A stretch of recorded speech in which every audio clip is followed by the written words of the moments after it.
Welcome to episode 3 of Lead Dad Diaries with Skip Cherryholmes. I'm your host, Paul Sullivan. Not only is this episode 3, it's month 3 for him in his lead dad journey. We've decided to start counting in months because, like it is when you have young kids, after all the weeks get confusing and we start to worry that what happened if we like week 37, people be doing math. So we're just going to go with month 3 because we've got so much good stuff to talk about, and I don't want people doing basic arithmetic when they should be listening to Skip's story. We got our 5 questions we ask each time, but first off, Skip, how are you doing? Last time you just come off of Disney. Has the glow of Disney worn off yet?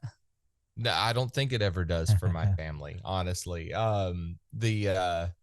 The thing that Stephanie and I always do, because she's a travel agent, works for booking Disney vacations, and we always have a thing where it's like we have one on the books. Now I can pretty well say that we end up postponing or canceling more than we actually go because it's just not practical. But there's something about having at least a milestone to work toward, or a point in time where it's like, okay, this is when we're going to go back.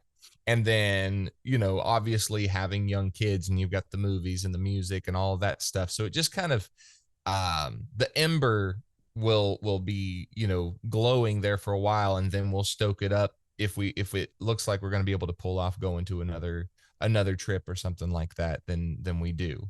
And if we don't, then we postpone it or we cancel it or whatever we have to do. But that's just, it's better than not having one on the I like it. books. Yeah, there's been all kinds of studies that when we're planning something, it makes us happier. When we're sort of looking forward to something, like, okay, well, that gives us a point to move toward.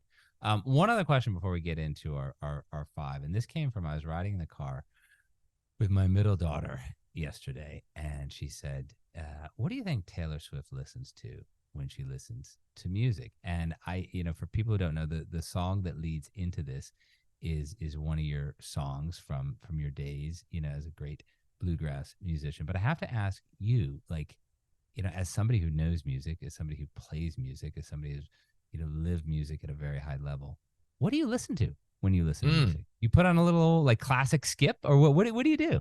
That's a great question, honestly, and not very many people ask it because they always assume that I just listen to this, either the same genre that I'm always doing stuff in, or I listen to just me, old recordings of me, and I do neither, actually. So interestingly enough, I know bluegrass was like literally, a 23-24 year stint for me, but my family, coming from California, we weren't we didn't grow up at grandpa's knee while he played the banjo on the front porch like a lot of the southeasterners have in years gone by. My dad was a 60s rocker, 60s and 70s. He played electric bass, and he had a garage band when he was a teenager and all that stuff. And then my mom was classically trained. She actually had training in music theory and vocal, and played a lot of different instruments, including woodwinds and strings and all this different stuff. Amazing piano player too. Uh, my my siblings that are older than me all were teenagers whenever I was first kind of thinking about music and musical taste. So they all listened to anything from, Beatles, Chicago, Yeah. Phil Collins. We didn't listen to, I grew up in the 90s. We didn't listen to a lot of 90s music. I will say that. I didn't really get into like even touching the 90s music until like 2004.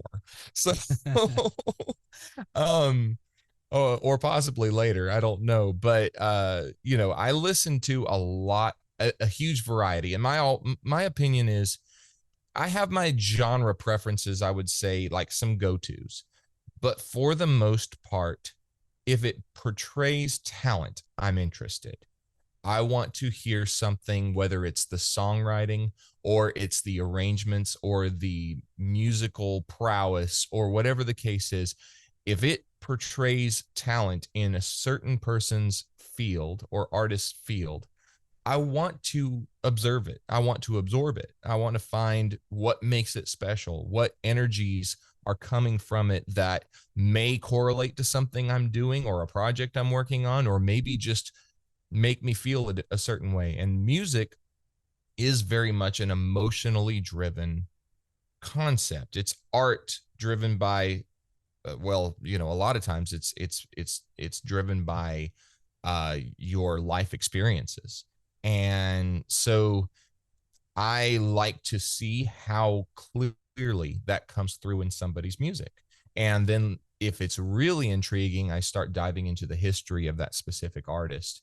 And, you know, oh wow, I can tell this person's been through something, and what is it that's coming through that I'm hearing? And then I get into their history and realize that there was a certain set of experiences or a certain life altering deviation that, you know, that happened to them, or, you know, whatever the case might have been.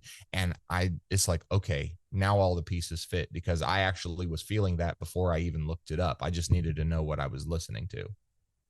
All right, Skip. That was a very nuanced, interesting answer. But unless you tell me like one or two people you really like, I'm in my head gonna think that every time one of your children wakes up in the middle of the night, you turn on Metallica's Enter Sandman and you go running in there like that. So what? Give me two that you like, two or three that you like. Okay, Miles Davis at the top of the list. Okay. Definitely Miles Davis and Bruce Hornsby. Wow. Okay. Okay, so a little bit Two different guys I now. don't see going together, but okay, I like it. I like it. I'm not gonna lie. I'm big on like the Eagles, Aerosmith, stuff like that too. There's so much amazing stuff in if you're speaking genre specific, and I have to just be in the right mood. But if somebody was like, okay, put on whatever you want, I'm throwing it back. I'm going Chet Baker, uh, Sarah Vaughan, uh, Frank Sinatra, obviously, is a huge one for me too. You know, but yeah, you probably didn't expect that, but yeah, that's where I'm at.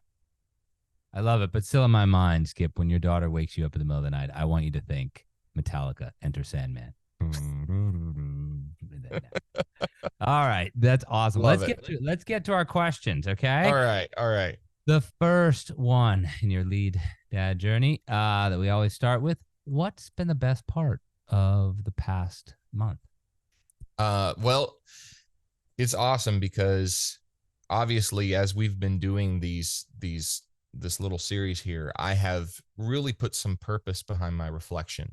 And instead of just kind of trying to think in the moment, I wanted to actually, you know, I would make little notes as the month went by, and then kind of look at them as I knew we scheduled this up, and go ahead and compile them into thoughts.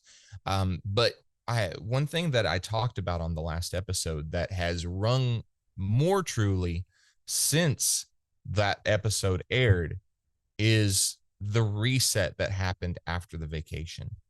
Um, Changing careers, changing lifestyles has come with, obviously, its massive uh set of avenues that you have to follow, and a lot of uncertainty and a lot of stuff that it's just like, and you start getting tunnel vision, you start focusing on one thing or another, and it gets a little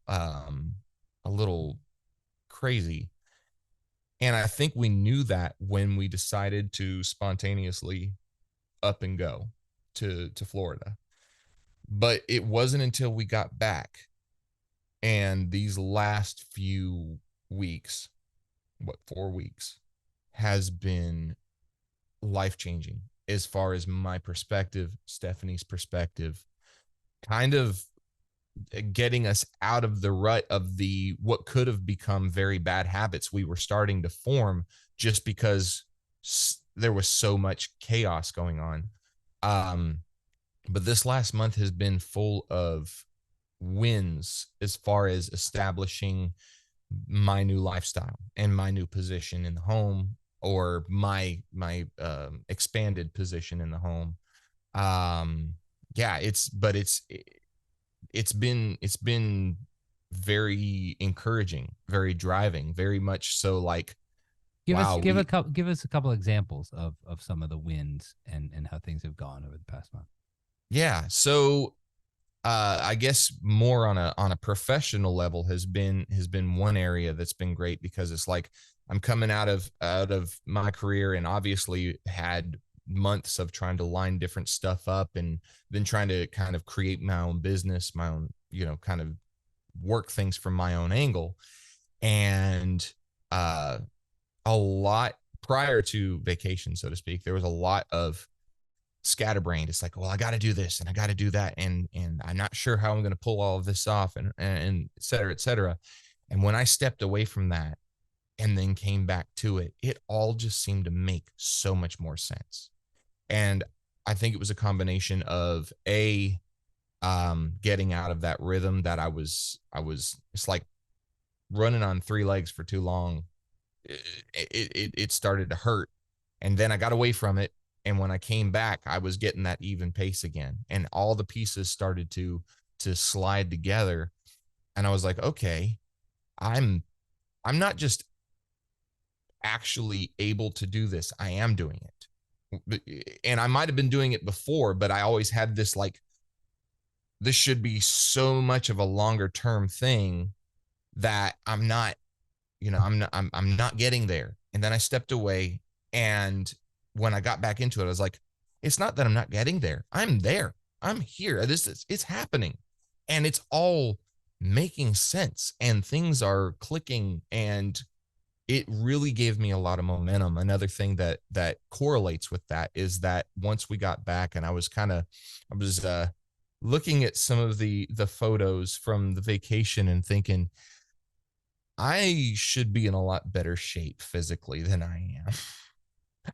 I have spent a lot of time worrying about the work and not putting any time into myself, anytime. So starting when I came back, I started getting up early. I already get up early, but getting up a lot earlier and hitting the gym every weekday, and giving myself the weekends off. But every weekday going to the gym, I have a specific routine that I was doing back when I was playing music. And as that has gone on, and I've seen myself get in better physical shape, my mental shape has gotten better. Everything has just started to make more sense.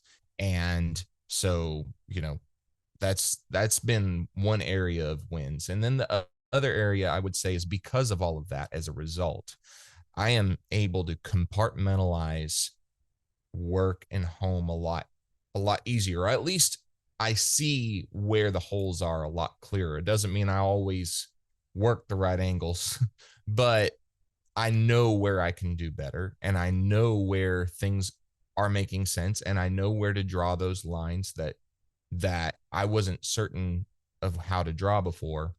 And it's spilling over into being able to spend more time doing things with my son, and dividing up time between him and his sister, and doing things. Stephanie and I have even had the opportunity to have some time for us, which has been great.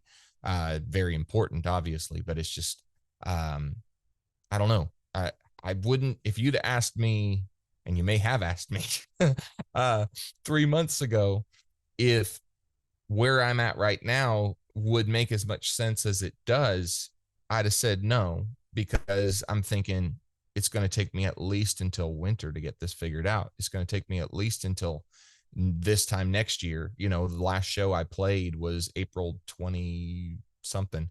And I was like, it's going to take me at least that long to really see that this is actually something I can do and have the confidence to push forward. And here I am, and it feels so much better. That's awesome. I love hearing that, and it reminded me, serious stuff, but on a lighter note, when you talked about, getting in shape. I think we all are trying to get in shape, and there's a great guy out there, a great creator in the fatherhood space, whose name unfortunately escapes me right now. I'll try to remember it in the notes, but he has this whole series where it's not a dad bod. He doesn't call it a dad bod anymore. He calls it a father figure, which I think is just so clever and I like that. genius. I like Yeah, a that. father figure. Well, my Um, my dad is He's 73 and he has done nothing but work out his whole life.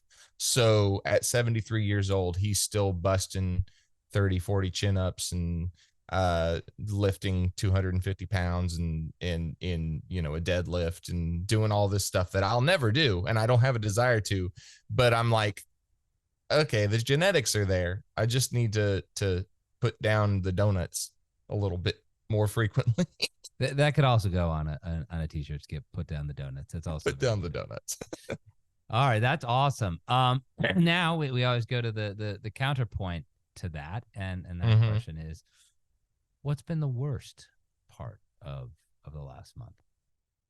So the worst part goes hand in hand with the best part, obviously. When it came to career wise and work wise, the months and months and months from the time I made the decision to get off the road to the time that I was able to actually put it into motion to the time that it actually came to fruition, I had spent a lot of time trying to take what it was that I did know and apply it to a lot of different areas. And there wasn't a whole lot that clicked.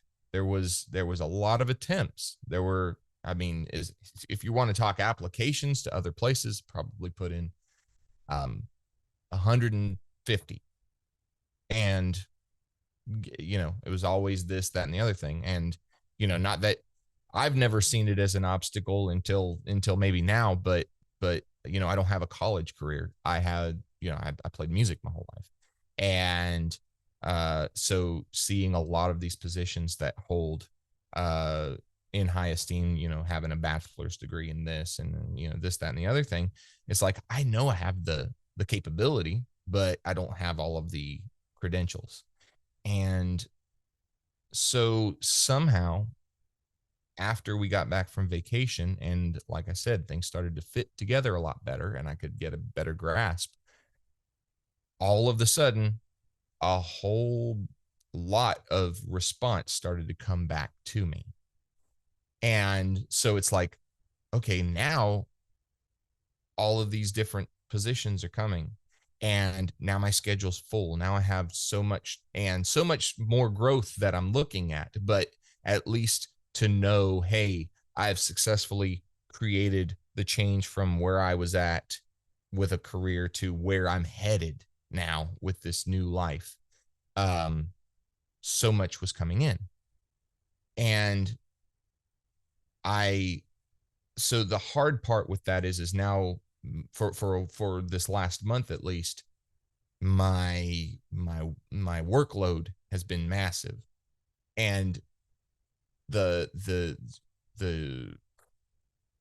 trying to create those boundaries where I'm allowing time for my family, because I started looking at it maybe 2 weeks in and thinking, I'm working just as much, if not more, than I was back when I was trying to get away from all of that. And I feel like my life is not my own again. And I need to get back to where I started with this. And so I think I've caught it early on enough to where I can actually shape my business around the exact boundaries that I wanted in the first place.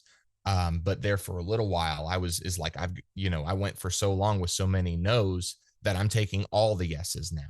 And now my plate's full. And now I've got more than I can handle. And I've got to find a way to put my family back in the equation and put myself back in the equation and all of that stuff. And it's definitely sorting itself out.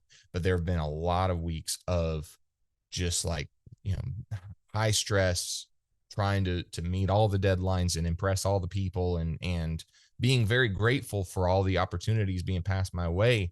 I have a hard time saying no when that stuff comes across my desk, because I see it as an opportunity to provide. No matter what it is, I see it as an opportunity to provide. But I have to remember, like I said on the last episode, I think it was, your family, your children don't need for a whole lot if they have you. And that kept reflecting in my head. And I was like, I actually need to start saying no to some of this because eventually I'm going to be swallowed whole by it. And my family is not going to be any better off than they were when I was traveling all the time.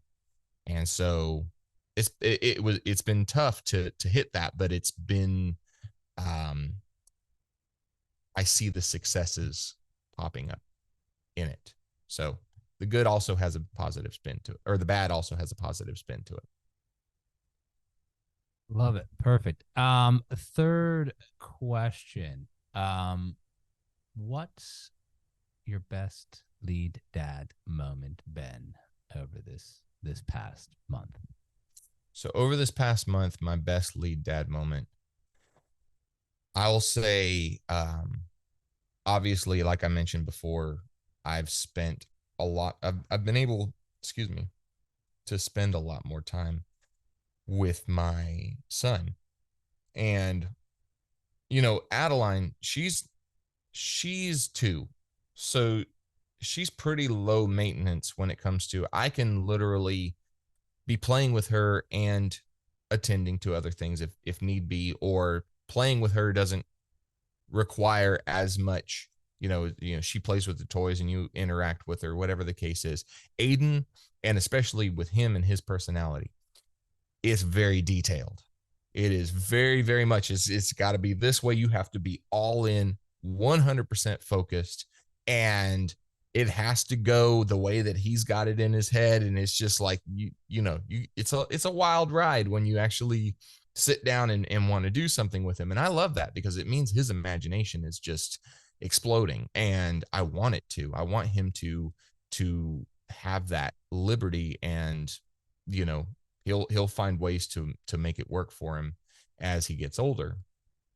But uh like kind of like what I was just saying about some of the harder times, when I've been going through a lot of the workload and everything that I've been going through, I don't have that, haven't had that attentiveness, that focus that I could have put. So being very committed to him and wanting to take time with him and also make him feel like, which I'll get into in a little bit about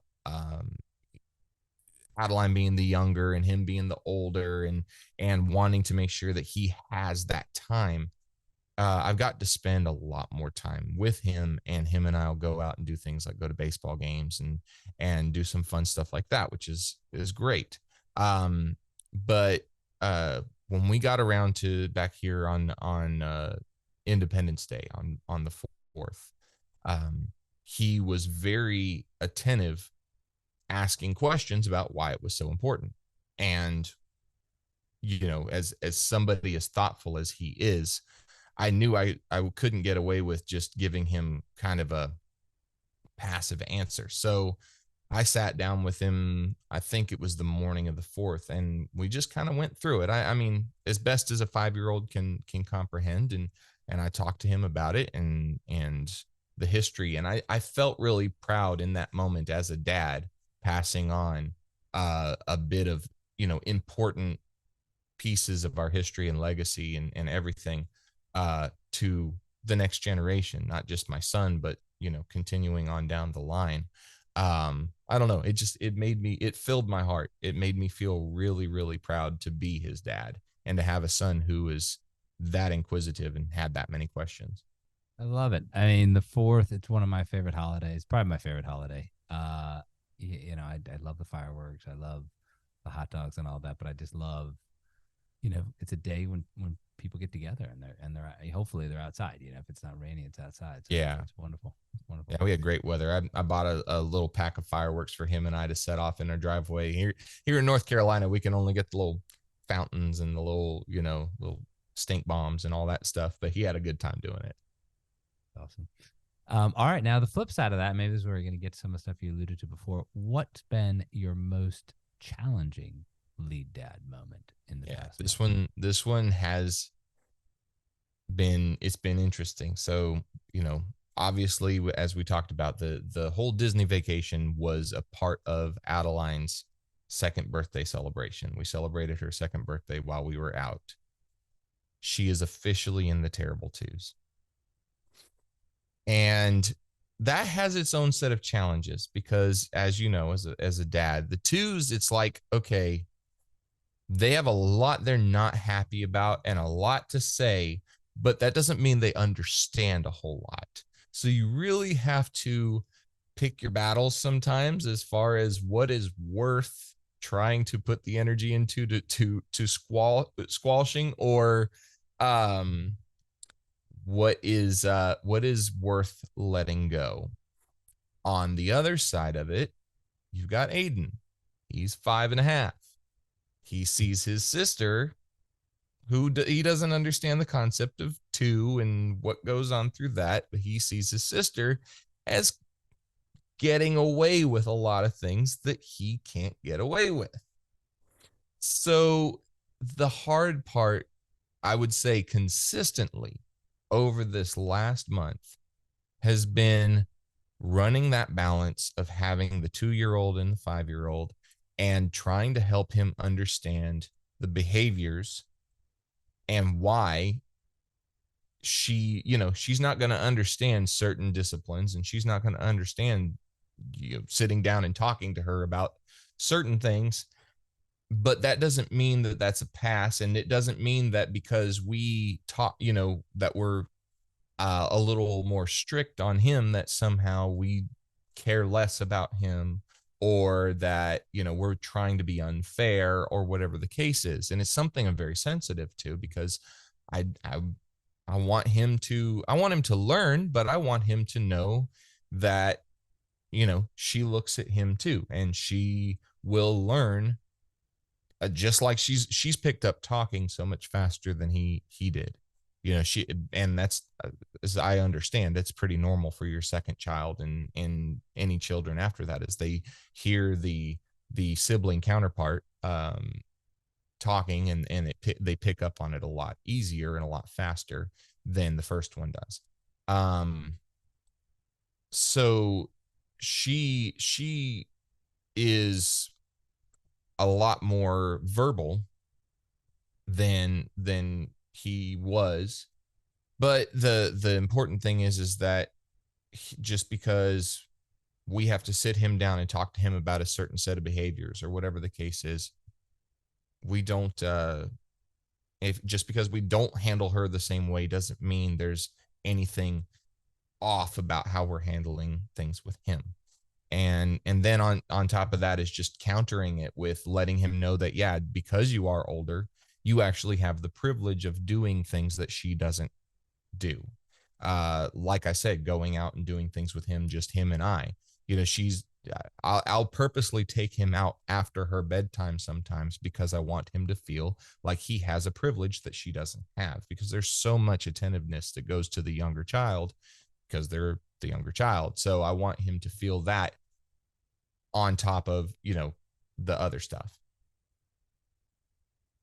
So that's been a little bit tough. I got bad news for you, Skip. Okay. I got really bad news.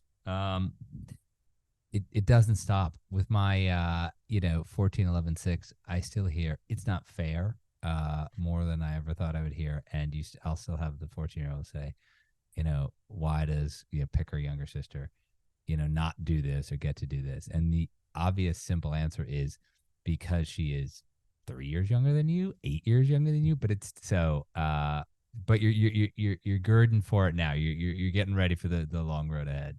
So. Yeah. Well, that's I know, because I grew up, I had 5 siblings. So there were 6 of us total, and the wide age range. I had one sister who's younger than me. I didn't care whether she liked what I did or not.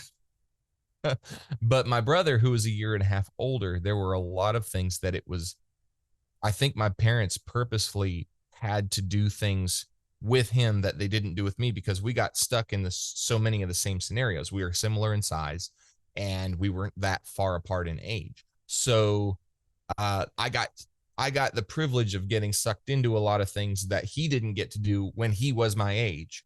So they would take it a little bit further and purposely give him things that I didn't have access to because I got moshed into so many other things. So I remember that from when I was growing up. I just, I know Aiden's such a tender heart. I want him to feel that there's purpose behind the good and the bad of it without just thinking it's like throwing paper towels at a wall. Excellent. And now our fifth and final question. Any lessons learned over the past month being a lead dad? Yes, definitely a lot of lessons learned. I think that everything that I've kind of touched on in this alludes to, but mirroring what I said last time. I said that your family doesn't need for a whole lot if they have you, the more of you that they have. But you have to have you to give them. So sometimes that requires you to invest in yourself a little bit. I talked about my mental state and my physical state and a few different things like that. And even in their worst times, I had to find a way for them to give me some motivation to push myself forward. And that reserves a certain portion of me that I can always provide for my family. And I think that it looks different for everybody, but I think it's important for especially fathers and lead dads to be attentive to whatever it is that gives you that reset, that gives you that kind of I don't know, gumption to push through the day, or to really be ready to take on whatever. That is what you need to invest in yourself with, so that your family can get the most of you that they can. So and it's a wonderful feeling when you see it in action, though. Skip Cherryholmes, thank you again. For those listening, this is month 3 of our Lead Dad Diaries featuring Skip Cherryholmes. So read it at thecompanyofdads.com. Watch it on YouTube. And above all, tune in next month as we see how Skip's doing. Thank you again, Skip. Hey, thank you so much, Paul. I appreciate it. Thank you for listening to the Company of Dads podcast. I also want to thank the people who make this podcast and everything else that we do at the Company of Dads possible. Helder Mira, who is our audio producer. Lindsay Decker, who handles all of our social media. Terry Brennan, who's helping us with the newsletter and audience acquisition. Emily Servin, who is our web maestro. And of course, Evan Roosevelt, who is working side by side with me in many of the things that we do here at the Company of Dads. It's a great team, and we're just trying to bring you the best in fatherhood. Remember, the one-stop shop for everything is our newsletter, The Dad. Sign up at thecompanyofdads.com/thedad. Thank you again for listening.